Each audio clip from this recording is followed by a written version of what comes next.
Umpisa pa lang ang surfing season pero patok na agad sa mga bakasyonista ang surfing mecca ng Pilipinas, ang Siargao. Kung hindi marunong mag-surf, walang problema. Marami namang activities ngayon ang pwedeng masubukan. Tulad na lang dito sa bayan ng Maasin. Sigat dito ang tinatawag nilang The Bent Palm, kung saan pwedeng akyatin at talunan ng punong ito. Best part? Libre to. Kaya talon all you want, biheros. Now, if you're feeling generous, pwede naman kayong magbigay ng konting tip para sa guides na tutulong sa inyo. Kung hindi nyo naman kayang tumalon dyan, subukan nyong magrenta ng bangka at magpa-picture sa ilalim ng bent palm. Maganda siya, promise!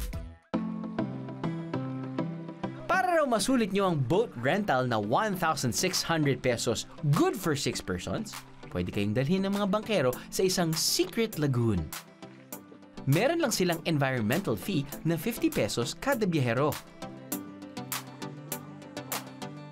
After 10 to 15 minutes, makikita nyo na ang kumpulan ng mga bangka.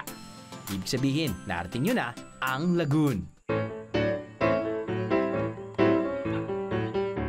Ang major tourist destination na pinupunta ng mga tao dito ay ang Maasin Bended Tree. But then again, tatalon sila dun sa riverbank. Now, last year, may isang turista apparently, tinahak niya yung river. Probably mga 15 minutes. Tapos nun, napadpad siya dito. It's clear. Apparently, nanggagaling yung tubig sa taas.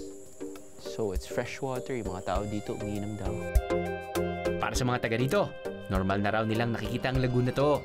Ngunit nang madiskubre ito ng isang biyahero, binigyan sila nito ng ideya na pwede nila itong gawing tourist attraction para may pandagdag sila sa kanilang kita.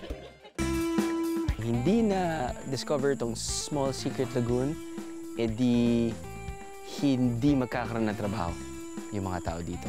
Dahil sila po ay mga magigiting, malalakas, masisipag ng mga bangkero na magdadala sa inyo papunta dito sa small, not-so-secret lagoon. Maliit man ang lagoon, sakto lang to para sa bonding nyong magbabarkada. Lalo na kung hindi kayo marunong lumangoy kasi ang babaw lang, oh, grabe. Nag-enjoy na kayo sa pagbisita rito. Nakatulong pa kayo sa mga lokal. Kung mas gusto nyo naman ng saktong alon lang at beach na walang masyadong tao, meron yan sa Santa Monica. Isang oras lang ang layo nito mula sa Bent Palm.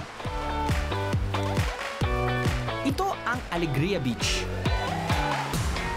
Hindi pa ito gaanong sikat sa Siargao, kaya kukunti lang mga turista dito. May mga cottage na pwede nyong rentahan. Hindi rin gaanong kalakas ang alon, kaya perfect mag-swimming. O kaya naman ay maglakad-lakad lang sa dalampasigan. Saktong chill lang.